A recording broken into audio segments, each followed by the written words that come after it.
Hello everybody. Hey, my name is George and welcome back to my YouTube channel. On my YouTube channel, basically we're going to talk about Halloween and horror and stuff like that, and it'll be kind of themed to that. Today's video, I wanted to talk about one of my favorite movies, and that would be John Carpenter's Christine. Um, I first saw this movie when I was a kid. My aunt showed it to me. My aunt was basically my aunt and uncle were basically my doorway into horror movies, into stuff like that. And I actually watched it for the first time in this room, in the living room right behind me. My aunt would be in the kitchen cooking, and she would put on movies for me to watch, and I was the kind of kid that if you put on a movie, I would just sit there and watch it. You'd have no problem out of me whatsoever. But I remember her asking me, she said, have you ever seen Christine? She's like, the car that's alive, and I'm like, no. So of course she put it on. I sat there and watched it. I loved it. And as a kid, I had no idea that it was John Carpenter, the same guy who did Halloween.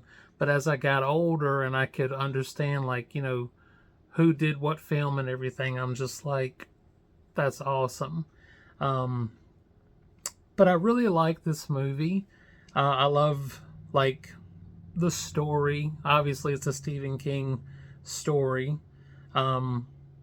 But John Carpenter, puts his spin on it. The music, the way the car is shot and everything. I love it. Some of my favorite moments in the movie would have to be after Arnie has bought the car, and Dennis, his friend, goes back to talk to George LeBay, who sold him the car. The car has a shady history. A lot of bad stuff is associated with the car.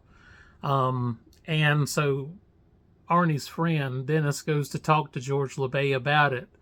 And, he's like, my friend never would have bought that car if he'd have known what happened in it. And, of course, George tells him, he's like, you don't know your friend. He had the same look my brother had when he bought Christine. And he talks about all the bad things that happened with the car and the fact that he made him sell the car. And then he's like, of course, the car came back 3 weeks later. And Dennis is like, what do you mean it came back? And he just kind of looks at him and he raises his eyebrows. And it is such a good moment because it's basically telling you without showing you. And so you have to kind of go, what does he mean? And I love that in movies where they tell you without showing you. And so you fill in the blank. You can imagine what happened. And when you imagine it, it's so much better than them actually showing you everything. I love when the people beat up the car, bust up Arnie's car, and I don't even remember what the gang is called, but they're just a bunch of bullies, classic Stephen King bullies, and they bust up Christine, and Arnie has become attached to the car, obviously, and he's trying to fix the car and work on the car, and we hear the car rattling, and we see Arnie turn, and he's like, okay, show me. And the car starts to put itself together, back together. And the way it is, shown to us, it's almost like the car is seducing him even further, right? You have the musical track that they play over it. And it's so cool, though, to watch it. The fact that it's in the 80s. And Carpenter and them shot this, and they reversed the footage and played it back different ways to show the car rebuilding itself, putting itself back together. They didn't have the stuff that we have today, but it looks really good. The effects look great. And it's such a cool concept, right? You know, this car puts itself back together. It's indestructible, basically. It's driven. It is, pun intended, it is driven. It is just indestructible. It can't be stopped, basically. And it's cool to see, like, the arc that Arnie's character goes on. You know, at the beginning of the film, he's very nerdy. He's very shy and reserved, and he's very meek. And then as he goes on throughout the movie, you know, he starts to repeat, you know, things that, like, George LeBay said. You know, he starts to repeat things that his brother said as he goes throughout the movie. So it's almost like whatever that same thing that influenced his brother is influencing him, obviously. But we see this character go from meek and mild to just, like, he's obsessed with this car, and he's blinded by it, really. You know, he starts to push Dennis away and Lee, and, you know, his parents. He starts to just be rude to them, and just, you know, he totally changes. He's not the same guy at the end of this movie as he was at the beginning of the movie. I mean, the car chase between Christine and then, you know, the bully, the gang leader bully. It's just good stuff, man. And the music, you know, those old 50s and 60s, you know, songs. My aunt and uncle loved those songs, and they listened to that in the car. So listening to that and then listening to it in the movie, it just kind of, it brings me back to those times, and it makes me remember, you know, those things. I really like the movie. Really, really like the movie. The ending is great. You know, they decide that they're going to try to stop Christine. They want to save Arnie, but they're going to try to stop Christine, and ultimately, you know, Arnie isn't saved. You know, he dies, and they basically scrap the car. They basically scrap it, and then they have it compressed, you know, down, and then there's this great ending.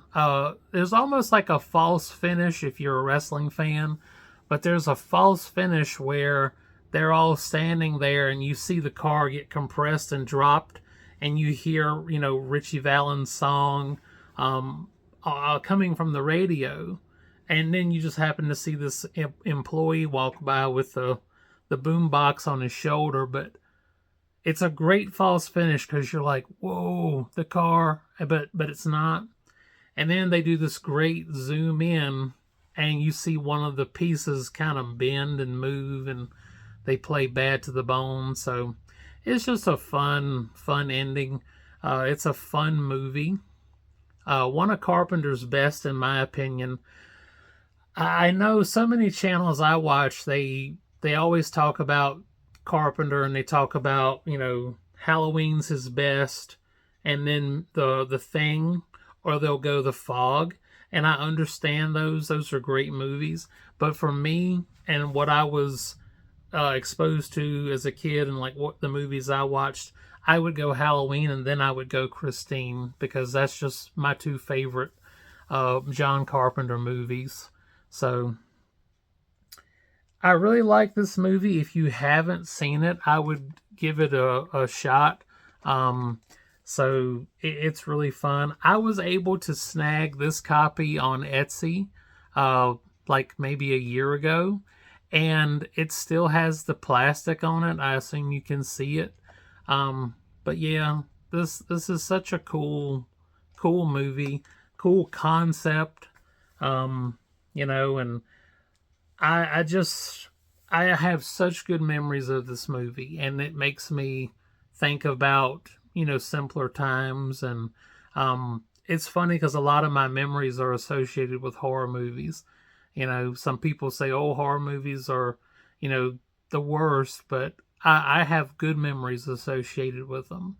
And this is one of my favorite memories. So Yeah, I hope you enjoyed the video. It was just a quick little video of me talking about this movie that I like. But if you haven't seen it, give it a try. And I hope you enjoyed the video. Like, comment, subscribe. Come on back because I'm going to do some more talking about other movies, other Carpenter movies. So thank you for watching. I hope you have a good day, and I will see you in the next one. Bye.